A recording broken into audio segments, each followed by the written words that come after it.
The bolt slid behind Rosa Marquez like a gun being cocked. She stood on the hard-packed yard outside her aunt's adobe house with the morning sun just beginning to burn white along the roofline. A flour sack clutched in one hand and the sound of that bolt still shaking somewhere deep in her bones. For one breath, she did not move. Dust settled around her shoes. A rooster scratched near the goat pen. From inside the house came the faint scrape of a chair. Then silence, as if the people who had fed beside her, ordered her hands all morning, and spoken over her like a cracked pot, had already decided she was gone. Rosa turned back toward the door. It was plain, wood sun-faded and split near the bottom with a black iron latch Tio Esteban had fixed twice and cursed both times. She knew every scar in it. She had scrubbed mud from that threshold, carried kindling through it, stood beside it in winter, shaking snow from her shawl before being told not to drip on the floor. Behind it were the stove, the clay bowls, the smell of beans, and the narrow pallet beside the storeroom where she had slept since her mother died. For one foolish second she thought Tia Beatriz might open it again. Maybe her aunt would say she had only meant to frighten her. Maybe one of the cousins would cry. Maybe Tio Esteban would clear his throat, step out with his hat in both hands, and say a girl could stay until Sunday if she kept quiet and did not eat too much. The curtain moved in the front window. Rosa lifted her eyes. Then the curtain fell still. She tightened her hand around the sack until the twine bit into her palm and turned away. That morning had begun before dawn like all the others. Rosa had woken in the blue dark with cold in her back and the smell of ashes in her hair. She had folded her blanket into a square, though no one ever thanked her for neatness. She had tied her thick black hair at the nape of her neck, pushed herself up from the pallet, and listened for Tio Esteban's breathing from the far room. If he woke before the coffee boiled, the whole house paid for it. She moved quietly because she had learned early that a fat girl was blamed for every sound. A thin cousin could skip across the floor and be called lively. Rosa stepped once on a loose board and Tia Beatriz said the house complained under her. So, Rosa moved like smoke, though her body was not made for vanishing. She brought in piñón kindling from the lean-to and coaxed the stove awake. She hauled water from the pump, each bucket handle, cutting a red crescent into her fingers. She fed the chickens, swept the dirt floor, rinsed last night's bowls, and stirred the pot of beans before the sky turned pale over the Sangre de Cristo mountains. The little house sat on the edge of the valley where the road bent toward the village, and the acequia ditch carried water past brown fields and leaning fences. In spring, the place could almost look gentle. In summer, with dust on every sill and chilly strings drying by the window, it looked tired and watchful. By the time Tia Beatriz entered the kitchen, Rosa had tortillas warming under a cloth. Her aunt glanced at the stove, then at Rosa's face, shiny with heat. "Do not stand there breathing over the food," she said. "You are big enough without taking all the air, too." Rosa stepped back. "Yes, Tia." Tia Beatriz was a narrow woman with sharp elbows and sharper eyes. She had a way of looking at Rosa that made the girl feel like a mistake left too long on a table. Rosa had been 7 when her mother was buried beyond the mission chapel, and for a little while, people had spoken softly around her. That softness had not lasted. Grief in Tia Beatriz's house was allowed only if it worked. Rosa worked. She mended, carried, scrubbed, swept, chopped, watched younger cousins, and took the smallest serving without being told. Still, every bite she swallowed seemed to be counted against her body. If she reached for bread, her aunt watched. If she did not reach, her aunt said sulking was uglier than hunger. At breakfast, there were 6 tortillas in the basket. Tio Esteban took 2, Tia Beatriz took 1. The cousins took theirs with sleepy hands and chili on their chins. 1 tortilla remained folded under the cloth, warm and soft. Rosa kept her eyes on the floor. Her stomach cramped so hard she had to press one hand against her apron. Tia Beatriz saw it anyway. "Do not look mournful," she said. "A girl built like you can miss a meal and live." The cousins giggled, not loudly, never loudly enough to be blamed. Tio Esteban did not laugh. He was worse than laughter. He sat with his coffee and studied Rosa as though she were a poor fence post he had decided not to repair. "Beatrice and I talked last night," he said. The kitchen quieted. Rosa felt the words before she understood them. They moved through the room like a cold draft under a door. "You are 14, he said. "Big enough to work, big enough to leave." Rosa looked at her aunt. Tia Beatriz wiped her hands on her apron without meeting Rosa's eyes. "This house is full," she said. "Food costs money. Cloth costs money. Every year you grow wider and we are expected to pretend the Lord dropped a blessing on our doorstep." Rosa's cheeks burned. She wanted to fold her arms across herself to hide her stomach, her hips, the broadness of her body that had become a sin in their mouths. Instead, she stood still. "I do work," she said. The words came out small, but they were true. Her aunt's face hardened. "Work with gratitude, that is different." The clay cup broke after that. Rosa had been clearing the table with hands gone clumsy from fear. The cup was old, chipped along the rim, cracked so deeply, Tío Esteban had said only last week that it would not last. It slipped from Rosa's wet fingers and struck the floor in 3 pieces. No one shouted. That was what made it final. Tia Beatriz rose slowly. She looked at the broken cup, then at Rosa, as though every unkind thought she had ever held had finally found its proof. "There," she said. "There it is."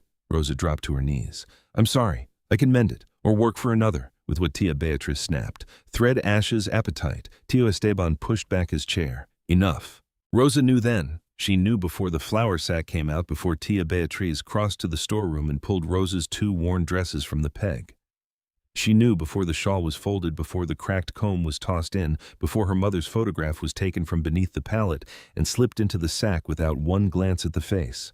Still, when the sack was tied, Rosa asked, "Could I sleep in the goat shed?" she said. "Just until I find work. I can still haul water. I can still mend.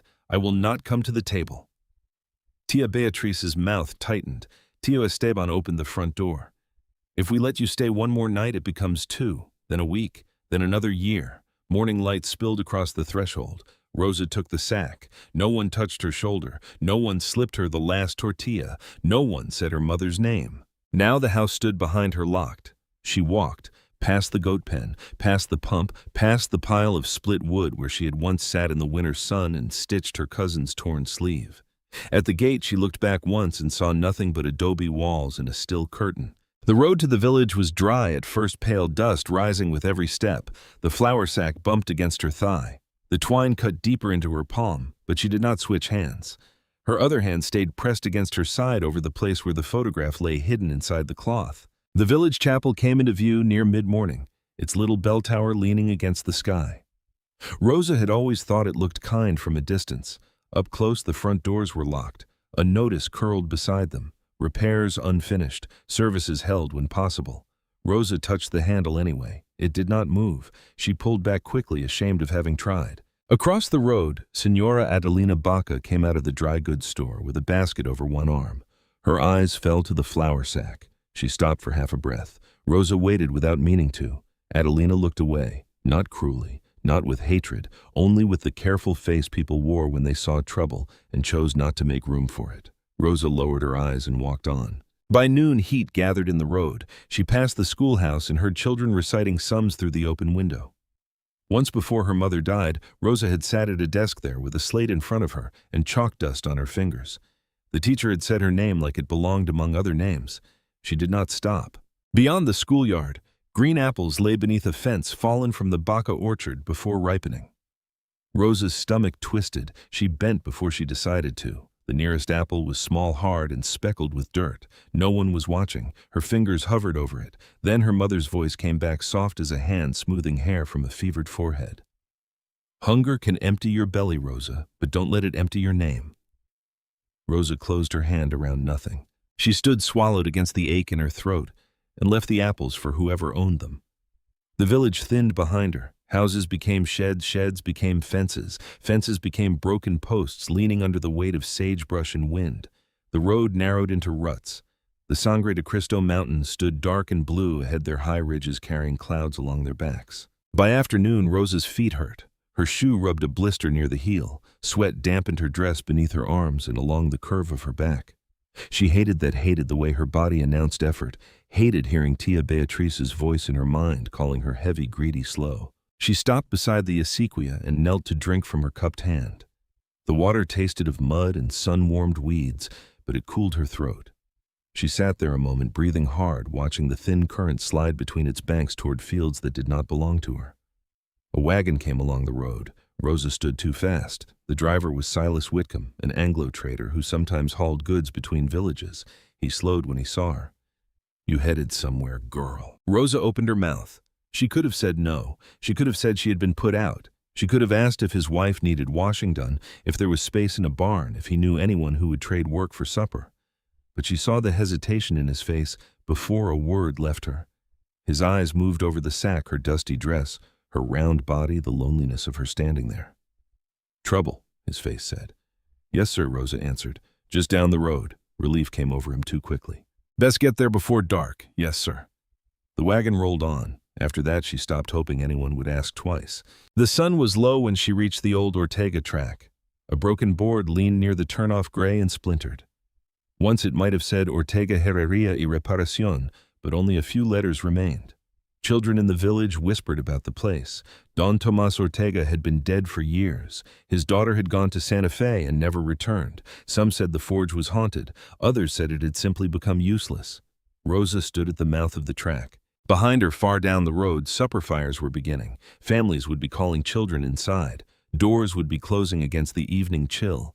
None of them would close around her. She stepped forward, meaning only to find a tree thick enough to sleep beneath. Then she saw them. Fresh hoofprints pressed deep into the mud. They were not old. Rain had not softened them. Dust had not filled them. Something tired and living had passed this way not long before. Rosa looked toward the darkening track where weeds leaned together, and the first low rumble of thunder moved over the mountains. Fear touched her. Then something behind the fear answered. She tightened her grip on the flour sack and followed the prints toward the forgotten forge. Rosa followed the hoofprints because they were the only honest signs of life left on the road. The old Ortega track narrowed almost as soon as she stepped onto it. Weeds leaned over the ruts, silver-green sage and dry rabbit brush, brushing against her skirt as if the land itself wanted to know why she had come. The flour sack dragged at her hand. The twine had already carved a red line into her palm, but she held on. Everything she owned was inside that sack. 2 worn dresses, 1 shawl, a cracked comb, and her mother's photograph wrapped in cloth so the corners would not bend. The sky lowered over the valley. Clouds gathered against the Sangre de Cristo mountains, purple-bellied and heavy, and the wind came down cold through the pinyon trees. Somewhere far behind her, the village would be lighting lamps. Tia Beatriz would be setting bowls on the table. Her cousins would be eating beans and tortillas, maybe laughing about how quiet the house felt without Rosa moving through it. She pushed the thought away. The hoofprints led deeper. They were pressed into wet places along the track, clear around the edges, not softened by time. A donkey or mule had passed this way recently, walking slow, dragging one hoof a little more than the others. Rosa could see it when the prints crossed a patch of mud near a broken cedar post. One mark was deeper, crooked at the edge. Tired, she whispered, though she did not know why she spoke. The word disappeared into the wind. She walked on. The ground became rougher where the track dipped between 2 low banks. Her shoe sank suddenly into soft mud, and because she was heavy and worn down from the day the mud took hold of her with ugly strength. Rosa lurched forward, nearly falling on her knees. The flour sack slipped from her hand and struck the ground.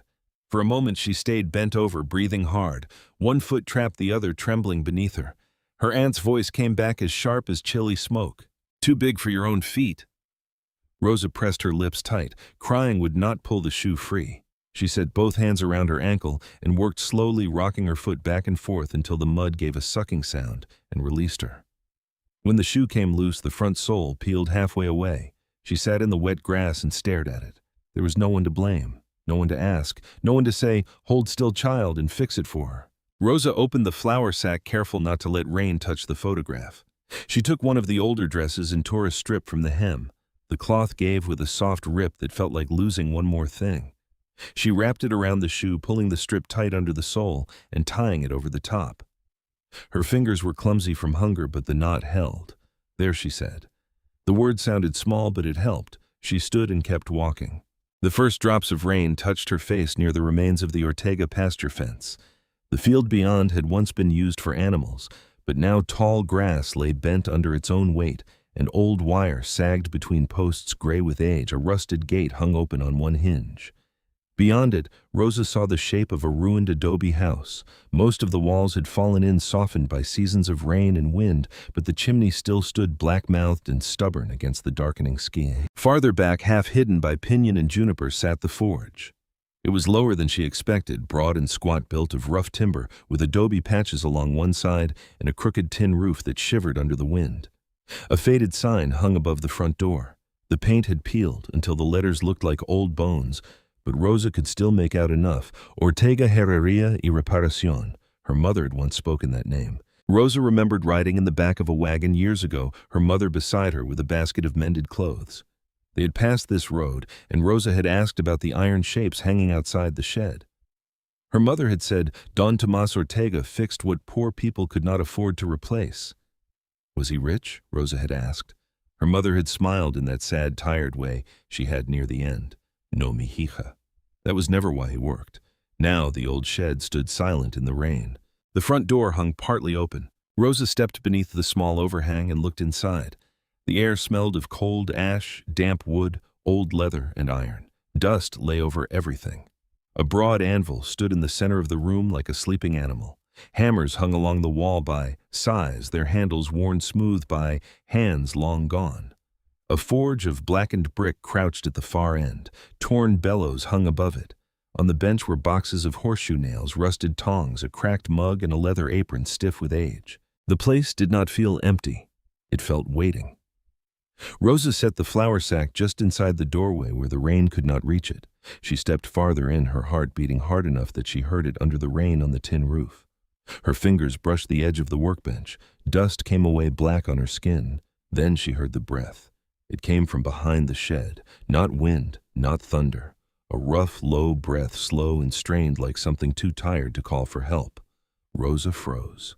The hoofprints had not ended at the door. They had curved around the side wall. She looked back toward the track. It had already begun to blur in the rain. The village was hidden behind weeds and dusk. Every sensible part of her told her to stay inside, to wedge the door shut, to wait until morning if morning came. But the breath came again. Rosa picked up a broken piece of wood from beside the doorway. She did not want to hurt anything. She only needed her fear to have something to hold. She moved along the outside wall, one slow step at a time. Rain slipped from the roof in silver strings. Mud clung to her patched shoe. The wind pushed her skirt against her legs. At the back corner she stopped and looked. The donkey stood tied to a post behind the forge. He was gray, the color of old smoke, with a dark stripe down his back and rain shining along the sharp bones beneath his coat. His head hung low. One ear twitched when Rosa appeared, but he did not bray. He did not pull away. He only looked at her with eyes so dull and patient that something inside Rosa hurt. The rope around his neck was short, too short. 3 steps beyond his nose, wet grass grew bright and thick, but he could not reach it. Where the rope rubbed under his jaw, the hair had worn away in a raw ring. Rosa lowered the wood. "I am not going to hurt you," she whispered. "I know what it means to be tied where nobody comes back." The donkey's ear turned toward her. She took 1 step closer, then stopped when he shifted. "All right," she said softly, slow. She held out her hand, palm open. Mud streaked her fingers. A thorn scratch crossed one knuckle. The donkey stretched his neck just enough for his breath to warm her skin. It smelled of grass, rain, and hunger. Rosa looked at the rope and swallowed. "You poor old thing." There was no knife in her pocket, only the cracked comb, the photograph, and the little cloth bundle of nothing that had once been her life. She glanced toward the shed. "I will find something," she told him. "Stay if you can." Inside the forge, the dimness seemed thicker after seeing him. Rosa searched the bench with trembling hands. She lifted the stiff leather apron and found a dull knife beneath it, the handle cracked but still solid. Beside it lay a ledger swollen at the corners from damp. The cover read, "Don Tomas Ortega Repairs." Rosa opened it because the name held her. The pages were filled with careful writing. Lucero Baca Romero, White Horse Trujillo, plow point sharpened, kettle patched, mule shoe reset, sheep bell repaired, stove latch fixed. Payment came in coins on some lines, beans on others, wool firewood, chili eggs, help after harvest. On several lines, 2 words stood alone. No charge. Rosa stared at them. In Tia Beatrice's house, every bite had been counted. Here, someone had written mercy into a ledger as if it belonged there. The donkey breathed again outside. Rosa took the knife and hurried back. The rope was swollen from rain and old sweat. She knelt beside the donkey's neck and worked the blade carefully, sawing little by little. The knife was so dull it seemed to chew more than cut. Her fingers cramped.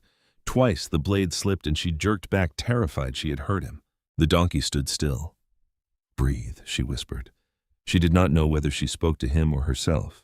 At last, one strand snapped, then another. The rope loosened in her hands. Rosa unwound it from the post and eased it away from the raw place beneath his jaw. The donkey lifted his head slowly as if he had forgotten the full length of his own neck. For a moment he did not move. Then he took 1 step forward and lowered his mouth to the grass. Rosa sat back in the mud and watched him eat. Her own stomach twisted so sharply she pressed one arm against it. But under the hunger, something warmer stirred. She had not found supper. She had not found a bed. She had not found anyone to say she mattered. But she had changed one thing from worse to better. That was not nothing. A brass tag hung from the old harness near the broken cart shaft. Rosa wiped mud from it with her thumb. Moises. She looked up. Moises, she said. The donkey's ear moved. So that is your name. A name changed things. A nameless animal could be forgotten. A named one had belonged somewhere once. Rain came harder, then rattling the tin roof and turning the yard to running mud. Rosa guided Moises toward the rear overhang using the loose rope only lightly. He moved stiffly, but he followed. At the threshold, he stopped and rested his head for one quiet second against her shoulder. Rosa went still. No one had leaned on her with trust in a very long time. Inside the shed, she found an old bucket and set it beneath a clean stream of rainwater pouring from the roof. When it filled enough, she dragged it in for Moises.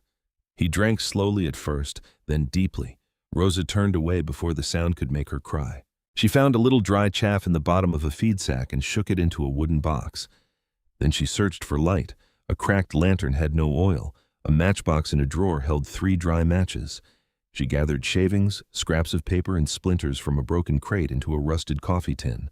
The first match broke. The second flared and died. Rosa closed her eyes. Please. The third match caught. A tiny flame lifted inside the tin, no bigger than a bird's wing, but enough to push back the dark around her knees. The fire showed more of the shed, the anvil, the tools, the ledger, the apron, and the inside of the door. There, carved deep into the wood, were words. Do not sell what still serves the poor. Below them, older and fainter, cut with the same patient hand, no vendas, lo que todavía sirve al pobre. Rosa read the words once, then again. She did not understand all of what they meant, not yet, but they made the shed feel less abandoned and more like a promise someone had left behind. The rain battered the roof. Moises stood free near the back wall, chewing slowly. Rosa tore strips from one of her dresses, soaked them in clean rainwater, and stepped toward him. I know, she said when he stiffened. I would not trust me either. She waited until his ears eased, then cleaned the raw ring on his neck as gently as she could. There was no salve, no medicine, only watercloth and hands that had spent all day being told they were too clumsy to keep.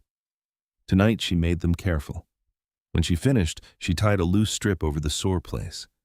Not fixed, she whispered, but better. The small fire burned low. Rosa settled in the driest corner with her flour sack under her head and her mother's photograph tucked close against her chest. Moises remained near the rear opening, free to leave if he wished. He did not leave. Before dawn, the storm softened into dripping silence. Gray light entered through the cracked window above the workbench. Rosa woke with an aching back and empty stomach, and Moises standing near enough that his shadow touched her feet. For a moment she forgot where she was. Then she remembered the door, the bolt, the road, the hoof prints, the rope, the name, the carved words. She sat up slowly. The forge had kept them both through the night. She should go. She knew that.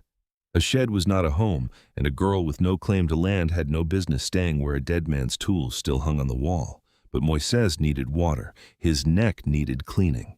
The ledger waited under the bench. The carved words watched from the door. Rosa picked up the empty bucket. One more day, she said. Moises lowered his head until his muzzle nearly touched her shoulder. Rosa did not smile, not fully, but she did not step toward the road. Rosa began the morning with the bucket because water was the first mercy she understood. The storm had washed the old Ortega place clean in a hard, gray way. Drops still fell from the tin roof in slow, uneven beats. Mist clung low over the pasture caught among the sagebrush and the leaning cedar posts. The air smelled of wet earth, cold iron, and pinion needles crushed under rain. Inside the forge, Moises stood near the rear wall with the strip of cloth loose around his neck and his ears turned toward her every time she moved. You wait there, Rosa told him, though she knew well enough he owed her no obedience. Or follow if you have a mind to. Moises blinked at her. She carried the bucket outside with both hands. Her back ached from sleeping against the wall. Her stomach had folded into a hollow, mean thing, but she kept her eyes on the yard. Hunger would not find water for the donkey. Fear would not either. By daylight, the Ortega place looked less haunted and more tired.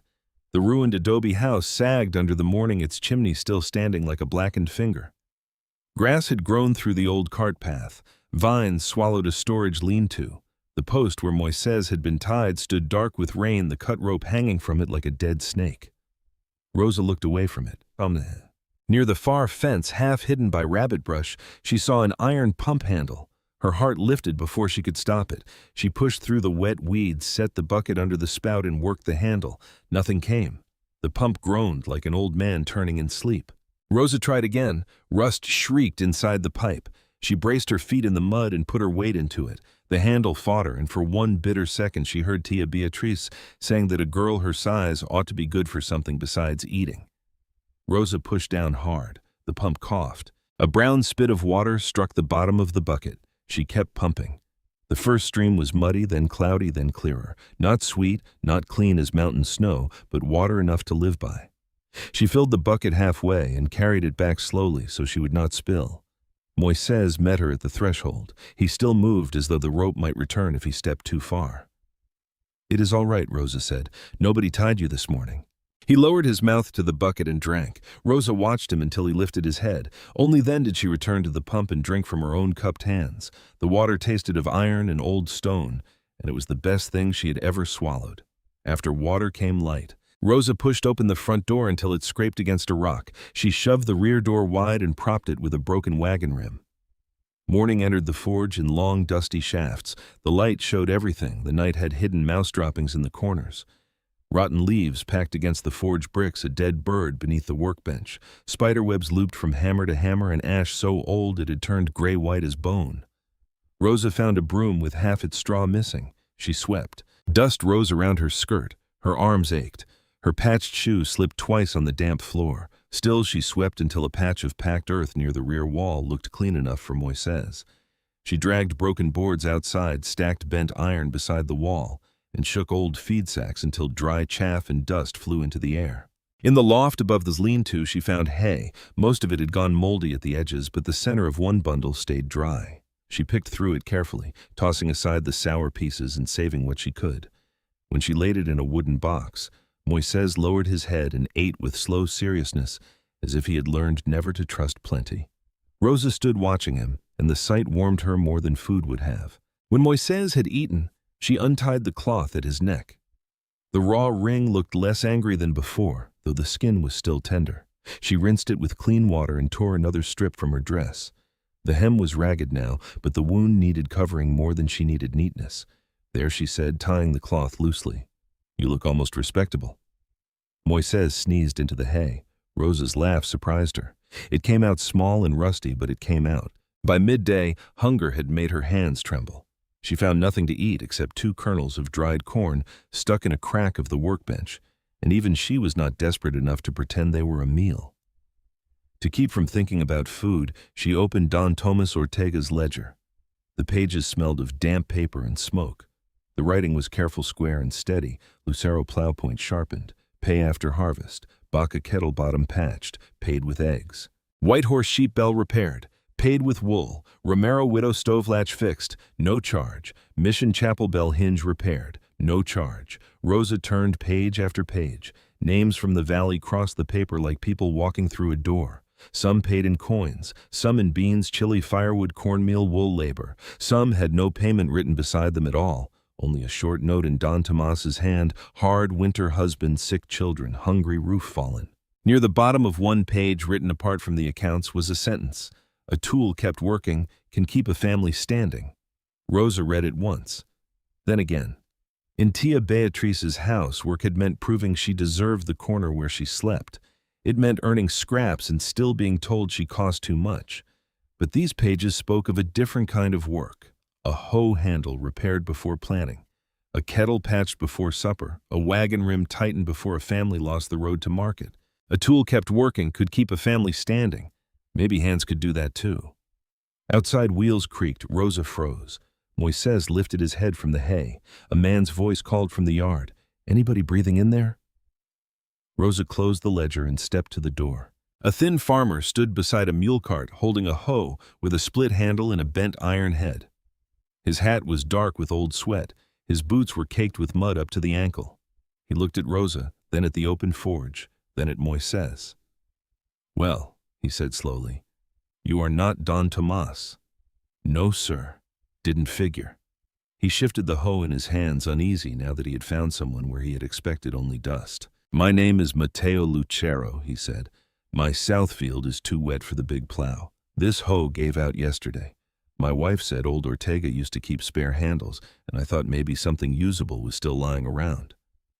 "Don Tomas is gone," Rosa said. "I know that. Then why come?" Matteo looked at the broken hoe. When a man is desperate, he tries doors even after they have been closed a long time. Rosa understood that sentence so sharply she had to look away. "I do not know if I can fix it," she said. Matteo gave a tired half-smile. "That makes two of us." Rosa glanced back at Moises, then at the hay already half gone. "If I try, could you bring hay?" "Not for me. For him." Matteo's eyes moved to the cloth around the donkey's neck. "You staying here for now. This place is not safe." Neither was the road. He had no answer for that. After a moment, he set the hoe on the bench. "I will bring hay whether you fix it or not." Rosa shook her head. "No. If I cannot fix it, I will sweep your wagon or wash something. I do not take what I do not earn." Matteo studied her for a long moment.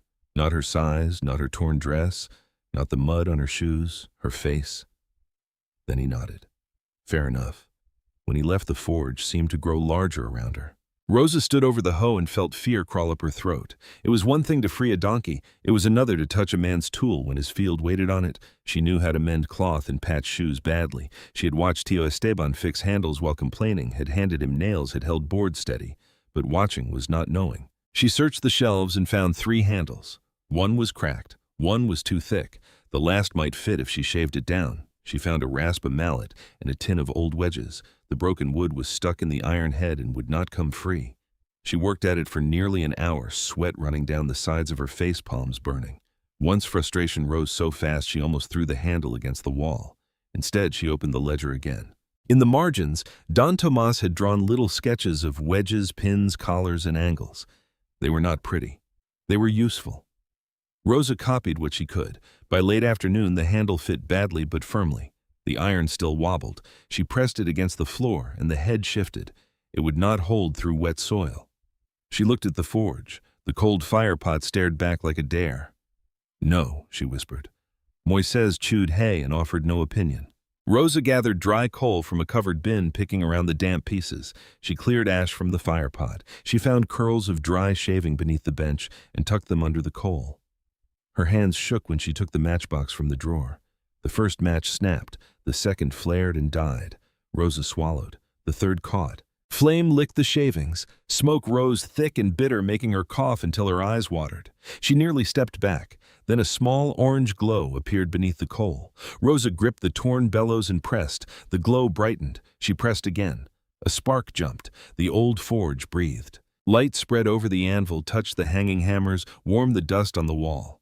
It was not a great fire. It was not the fire of a master blacksmith, but it was fire where there had been coldness. Rosa stared at it breathless. "Look at that," she whispered. Moises looked at the hay. She heated the iron collar, tightened it around the new handle, hammered a wedge into place, and worked until her arms trembled. The sound of metal against metal rang through the shed, uneven but true. When Matteo returned near evening, he brought a bundle of hay, 2 potatoes, and a jar of beans. Rosa had the hoe waiting on the bench. "It is not pretty," she said before he could speak, "and I do not know if it will last all season, but it should hold for now." Matteo took it in both hands. He tested the head, turned the handle, pressed it hard against the floor. His face changed slowly. "My father had a saying," he said. "Pretty tools are for store windows. Working tools are for hungry fields." Rosa looked down because respect felt stranger than insult. "I asked for hay," she said. "I heard you. I did not earn all this." Matteo glanced at the hoe. "Maybe not today, but my gate hinge has been hanging by one screw since winter." After he left, Rosa boiled 1 potato in a dented tin cup over the last heat of the forge. She ate slowly, giving Moises a small piece, though she knew he did not need potato. He lipped it from her palm with great seriousness. The next morning, smoke rose again from the forge pipe. By noon, Senora Adelina Baca came up the track carrying a kettle with a blackened bottom. She would not meet Rosa's eyes. "I heard the forge was open," she said. Rosa remembered the woman turning away near the dry goods store. She said only, "The bottom is split." Adelina nodded, shame pinking her cheeks. "Yes." Later came a quiet Pueblo boy named Tahu's son Elk, with a broken bridle ring wrapped in cloth and a cracked clay water jar frame under one arm. He said his grandmother remembered Don Tomas fixing sheep bells when their family had no coins. He did not stare at Rosa's body. He didn't ask why she was there. He simply set the bridle ring on the bench and began sorting nails by size, as if he had already decided work was better than questions. Near evening, Sister Magdalena from the mission chapel arrived with an old bell clapper wrapped in burlap. A silent bell makes a lonely valley, she said, looking around the shed with eyes that remembered more than they accused. The forge felt different with people in it, not safe, not yet, but awake. Broken things lay on the bench. Moises stood with hay before him. The ledger remained open, and the carved words on the door caught the firelight. Then the muddy track outside gave a sound unlike wagon wheels. A polished carriage rolled into the yard. A woman stepped down in dark gloves and a traveling coat, her hair pinned neatly beneath a black hat. She looked at the smoke rising from the pipe, the open door, the tools on the bench, and Moises standing free. Her face tightened when she saw Rosa. "Who gave you the right," the woman asked, "to wake my father's dead place?" The woman's question did not shout, but it struck the forge harder than a hammer. Rosa stood with soot on her sleeves and a kettle clamp in one hand, unable at first to answer. The polished carriage behind the woman looked wrong in the muddy yard, too clean, too dark, too sure of itself. Its wheels had cut sharp tracks through the wet earth. The horse flicked its tail and breathed steam into the cooling evening. The woman came a step closer. She was not young, but not old either. Silver showed at her temples beneath the black hat. Her gloves were dark leather fitted neat to her hands. Her coat had the cut of Santa Fe, not the valley, and her boots had not yet learned mud. She looked past Rosa into the shed, as though she expected ghosts to come forward and explain themselves. "Who gave you the right," she asked again, "to wake my father's dead place?"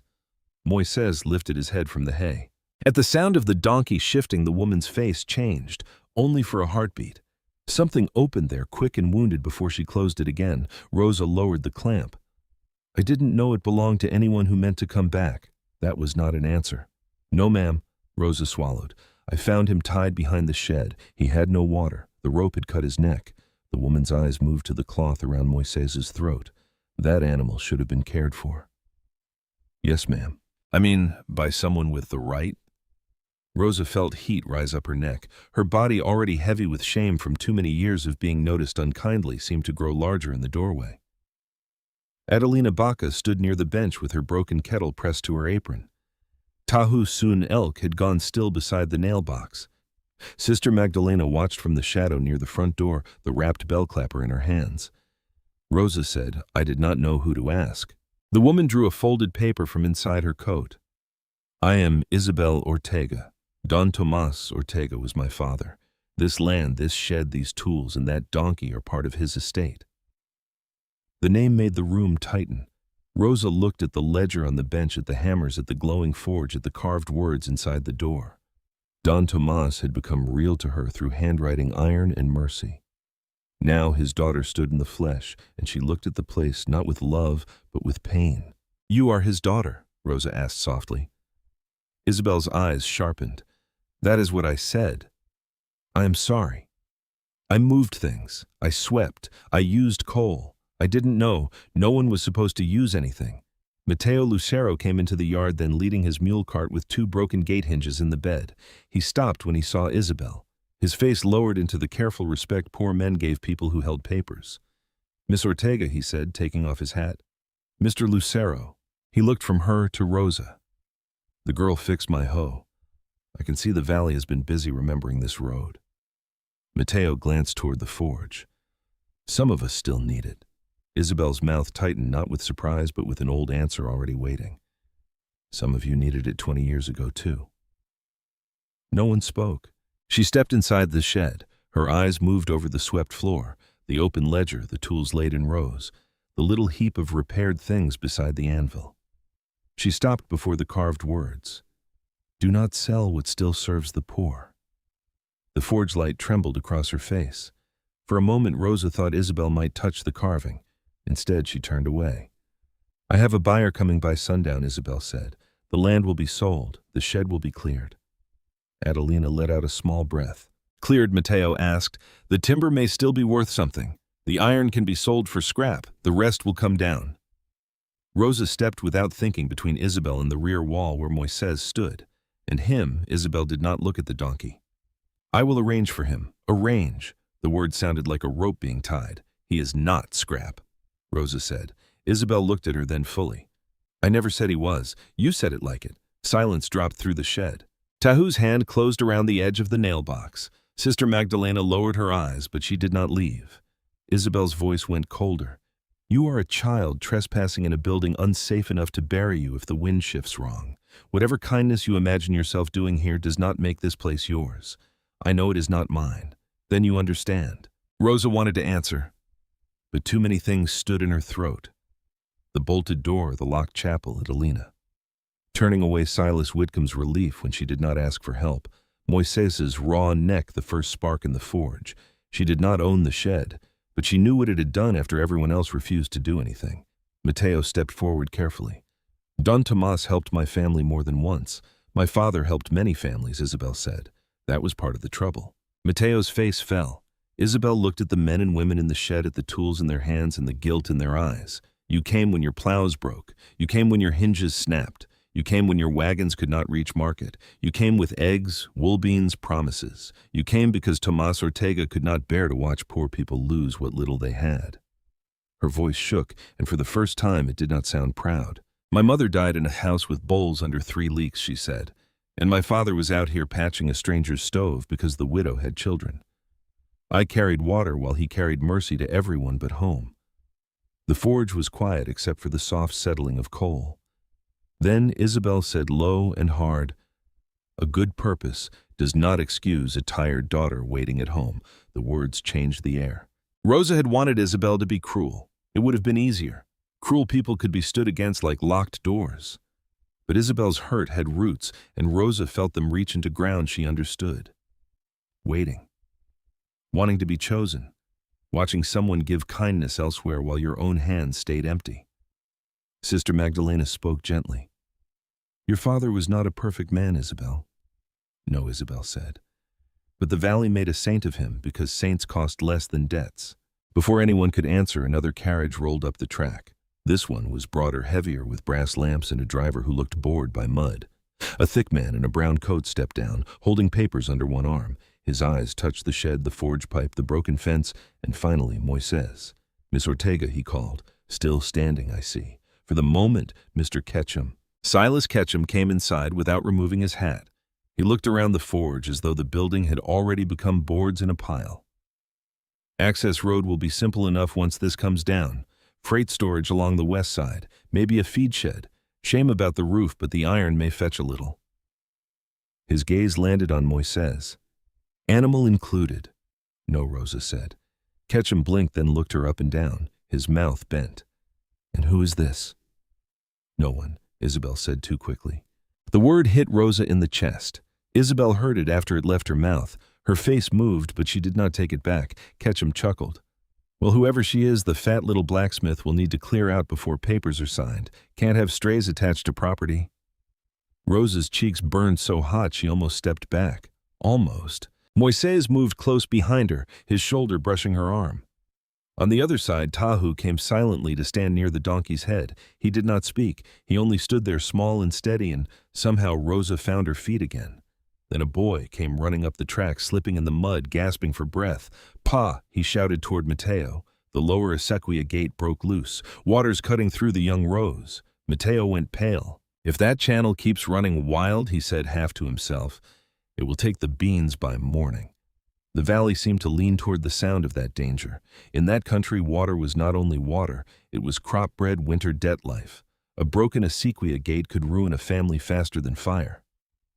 Rosa looked at the forge, then at the broken tools, then at Isabel. Give me until morning. Isabel stared.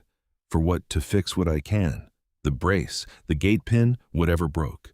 You think this shed is a court of law? No, Rosa said. It is a shed. But your father carved those words on the door for a reason. Isabel's eyes flicked toward the carving. Ketchum gave an impatient laugh. This is foolishness. Rosa kept her eyes on Isabel. If it fails, I will leave. But if it holds, then this place still serves somebody. The silence was long. At last Isabel said one night, at dawn I decide. Ketchum swore under his breath and returned to his carriage, saying he would come back when sense had returned to the valley. When darkness settled, the forge filled with people who had not crossed its threshold in years. Mateo brought coal. Adelina brought rag stew and shame she could not yet turn into words. Tahu brought dry pinon kindling and sat near the nail box sorting bolts by size. Sister Magdalena hung a mission lantern from a beam. A shepherd brought scrap iron wrapped in burlap. An old Pueblo woman sent wool padding for Moises's harness through Tahu, saying no working creature should carry pain under leather. No one made speeches. That was better. Rosa worked at the anvil while Mateo explained the broken acequia piece. The brace had bent. The pin was warped and split near one end. She heated the metal carefully, afraid of making it worse, afraid of everyone seeing she had no right to try. Sparks jumped and burned a small hole in her sleeve. Sweat ran down her round cheeks and into the soot at her jaw. Her arms trembled, but she didn't stop. Men stood back from the heat. Rosa stayed. Her body, so often mocked as too much, became something that held. Weight in her feet, strength in her hips, breath enough to lift the hammer again. Isabel stood near the workbench, silent. At some point she opened the ledger. Rosa heard the pages turn but did not look up. The metal was dull red and needed her whole mind. She gripped it with tongs turned. It struck once, twice again. Then Isabel made a sound. Not quite a sob, not quite a word. "My name is in here," she whispered. The hammer lowered. Isabel's gloved hand rested on a page lit by lantern and forge glow. Isabel Ortega, she read, voice thin. School shoes paid by repairing wagon wheels. Winter shawl paid by shoeing mule teams. Medicine for Elena Ortega paid by fixing the mission bell. Sister Magdalena crossed herself. Pressed between two pages near the back was a yellowed envelope. Isabel lifted it as though it might burn her. Her name was written across the front in Don Tomas's careful hand. Outside, Moises stood beneath the overhang, no longer tied, watching the open door. Inside, the forge rang softly with heat breath and old debts waking in the dark. Isabel held the letter but did not open it. Rosa looked at the red metal waiting on the anvil, then at the woman whose anger had begun to crack around grief. The brace still had to be finished before dawn. The water would not wait for anyone's sorrow. So Rosa lifted the hammer again. Isabel Ortega held the letter as if the paper weighed more than iron. The forge had grown quiet around her, though it was full of people. Mateo stood near the door with his hat crushed in both hands. Adelina Baca kept her basket of rags against her chest. Tahu's son Elk sat on an overturned nail keg. His dark eyes lowered, the lantern light touching one side of his face. Sister Magdalena stood beneath the beam where the mission lantern swung slightly in the draft. Rosa did not move toward Isabel. She wanted to know what was written inside that envelope. Everyone did, but wanting had never given anyone the right to take. So Rosa turned the acequia brace with the tongs, studied the bend, and set it back into the coals until the metal warmed red again. The water in Mateo's field was still running wild. The valley could grieve after the gate was fixed.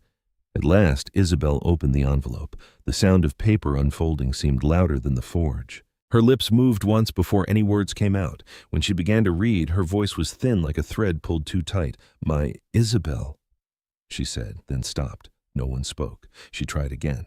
"My Isabel, if this letter has found your hands, then I have left this world with more debts than coins and more regrets than tools to mend them." Isabel's gloved fingers trembled. The forge glow made the tears in her eyes look almost like sparks. "I know you believed I gave this valley the strength I should have saved for home. Some days, mi hija, I fear you were right. I patched wagon wheels while our roof leaked. I fixed stoves while your mother coughed through winter. I sharpened plows for men who could not pay while you carried water with hands too young for so much weight." Sister Magdalena closed her eyes. Rosa struck the brace once carefully. The hammer's ring faded into the walls. Isabel kept reading. "I told myself I was not choosing strangers over you. I told myself I was building a valley where a poor family did not lose its crop because one pin broke, where a widow did not go cold because one stove latch failed, where a child did not go hungry because a father had no money for a new tool. But a good purpose does not wash away the loneliness of a daughter waiting at home." Her voice broke. She sat slowly on the bench. Adelina began to cry without sound. "I should have come inside sooner. I should have told you that every shoe I bought you, every shawl laid over your shoulders, every bottle of medicine brought to your mother's bed came from these hands, this forge, and the same work you hated. I should have told you I was proud. I should have patched our roof before I patched another man's wagon. Forgive me if you can. If you cannot, then let truth be enough. Isabel lowered the letter and pressed one hand to her mouth. Rosa wanted to say something kind, but words were poor tools for that kind of wound. She checked the metal instead. The brace was nearly right. "There is another paper," Isabel whispered. She unfolded the smaller sheet that had been clipped behind the letter. Its corner bore a faded notary stamp. Her eyes moved over the writing once, then again slower. "What is it?" Mateo asked. Isabel looked toward the carved words on the door. "Do not sell what still serves the poor." It was not only a saying, she said. The forge seemed to lean closer. "My father left a condition on the property. The shed may be sold if it no longer serves its purpose. But if anyone keeps it open to repair tools, tack wheels, pumps, stoves, or farm pieces for families who cannot afford replacement, then the forge is to remain standing as long as someone is willing to work it." Tahu lifted his eyes. Mateo let out a breath that sounded almost like pain. Isabel read the final line aloud, and this time her voice did not break. "Do not sell what still serves the poor." The words settled over them all. Rosa looked at the brace and the coals, then at Moises standing under the overhang beyond the open rear door. The old donkey watched with one ear turned toward the room, his neck wrapped in clean cloth, his eyes quiet. She set the hot brace on the anvil. "The water is still running," she said. Isabel looked at her, startled. Rosa lifted the hammer. "If this place still serves, then let it serve before sunrise." No one argued. They worked until the sky paled. Mateo held the brace steady when Rosa's arms began to shake. Tahu sorted the pins and found the one closest to the proper width. Sister Magdalena held the lantern higher when the fire sank low. Adelina wrapped Rosa's blistered palm with cloth and said nothing about having once turned away. When the brace cooled enough to carry, Mateo loaded it into his mule cart. Moises was harnessed only to the small tool cart, and Rosa checked the leather twice before allowing him forward. The wool padding from Tahu's grandmother sat soft beneath the strap. Moises pulled lightly with Rosa walking beside him, one hand near his shoulder. Dawn opened over the Sangre de Cristo Mountains in a thin silver line. At the lower Sequia, water had broken from its channel and run wild through the young rose. Men stood ankle-deep in mud trying to hold boards against the force. Mateo's face changed when he saw the damage. For a moment he looked older than he had the night before. Rosa climbed down into the mud without waiting. The cold water struck her ankles. Her patched shoe slipped, but she caught herself on the ditch wall. Mateo and two farmers hauled the broken piece free. Rosa guided the repaired brace into place. Tahu passed the pin. It jammed halfway. Rosa's stomach dropped. "Again," she said. They pulled it back. Mud sucked at her feet. Water slapped her skirt. Her arms screamed from the night's labor, but she set her shoulder against the brace and pushed. The pin slid through. For one breath, nothing changed. Then the gate caught. The wild water slowed, turned, and began running back into the proper channel. Mateo stood in the ditch staring. Then he removed his hat. He did not bow to a child. He did not smile at a curiosity. He looked at Rosa as a farmer looked at the person who had helped keep his family standing. "Gracias," he said. Rosa nodded because her throat was too tight to answer. When they returned to the forge, Silas Ketchum was waiting by the gate with papers in his hand and impatience written across his face. "Ready to finish this business?" he asked Isabel. "No," she said. Ketchum blinked. "Excuse me, the property is no longer for sale." His face reddened. "We had an agreement. We had a conversation. You cannot expect this shack to make money." Isabel looked at the smoke rising from the forge pipe. "No, I expected to make something better than money." Ketchum stared at her as if she had spoken nonsense. Then he looked at Rosa, muddy, soot-stained, broad-faced, and exhausted beside Moises. "This is foolishness," he snapped. "A ruined shed, a fat stray girl, and an animal too old to earn its feed." Rosa felt the words hit, but they did not enter as deeply as they once would have. Moises stepped closer until his shoulder touched her arm. Tahu came to stand beside him. Mateo stopped near the gate. Adelina stood on the other side. Sister Magdalena's black dress moved in the morning wind. Behind them were farmers, shepherds, Pueblo families, widows, wagon men, and people who had come holding broken things and old shame. Ketchum saw the line of them and knew he had lost more than a sale. He muttered about women, wasted land, and poor people who mistook rust for virtue. Then he climbed into his carriage and ordered the driver on.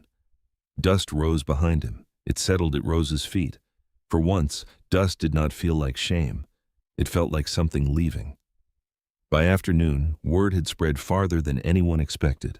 People came not only with broken tools, but with food blankets, nails, coal, and apologies that stumbled because they had waited too long to be spoken. Adelina set a pot of stew on the bench. "I saw you by the chapel," she said. Rosa looked at her. Adelina's eyes filled. "I should have stopped." "Yes, ma'am," Rosa said. The truth hurt them both, but it was clean. Near evening, Tia Beatriz and Tio Esteban appeared at the gate. Rosa saw them before they saw her. Her whole body remembered fear. Her shoulders tightened. Her hands went cold. Tia Beatriz looked around at the forge smoke, the food, the people, the tools on the bench. Then she smiled in the way Rosa knew too well. "Well," she said, "there you are. We heard you found yourself a situation." Tio Esteban cleared his throat. "You can come back now if you have learned gratitude, or if there is pay here, we should discuss what is proper for family." Rosa felt herself shrink for half a breath. Then Moises touched her arm. Isabel stepped out of the forge and stood beside her. "This girl is not wages owed to you," Isabel said. Tia Beatriz stiffened. "She is family. Then you should have remembered that before you bolted the door." The words came from Rosa, quiet but steady. Her aunt stared at her. Rosa's voice shook, but it did not break. "I am staying." No one moved. Then Mateo and Tahu came to stand near the gate. Sister Magdalena watched from the road with her hands folded. Tio Esteban took his wife's arm. They left with their heads high, but not as high as before. That night, Isabel opened the little storage room behind the forge. Together, she and Rosa cleared broken crates, swept the floor, and carried in a narrow bed frame Mateo brought from his barn. Adelina brought a quilt. Tahu left a small clay cup on the crate beside the bed. Sister Magdalena placed Rosa's mother's photograph there with careful hands. Rosa stood looking at the photograph for a long while. "I found somewhere," she whispered. Isabel heard but did not answer. Some words were too tender to touch too quickly. Weeks passed. Moises healed. New hair grew over the raw place on his neck. Isabel bought soft harness leather, and Rosa never let him pull more than he could bear. The forge did not become grand. The roof still leaked in one corner. The floor stayed stained with old ash. But every morning the door opened. Farmers brought hoes and plow points. Widows brought stove latches. Pueblo families brought bridle rings, cart pins, and water jar frames. Shepherds brought sheep bells. Some paid in coins. Some paid in beans, chili wool, eggs, firewood, or labor. Some promised to pay after harvest. Some could not pay at all. No one was turned away for being poor. One clear evening, Rosa painted a new sign while Moises grazed near the fence, and Isabel watched from the doorway. Ortega Repair Forge. Fix first, pay when you can. The letters were uneven, but they held. Inside the door, Don Tomas's carved words remained clean and visible. "Do not sell what still serves the poor." The sun dropped behind the mountains, turning the valley purple and gold. Sparks rose from the forge and disappeared into the cooling air. Moises came to Rosa and rested his head against her shoulder. For most of her life, she had been told she was too large, too hungry, too slow, too costly, too much. But here in the warm breath of the forge, nothing about her had to shrink in order to belong. Rosa laid one hand against Moises's rough neck and looked through the open door at the line of people waiting with broken things in their arms. She had found a place where what was damaged was not thrown away. She had found home.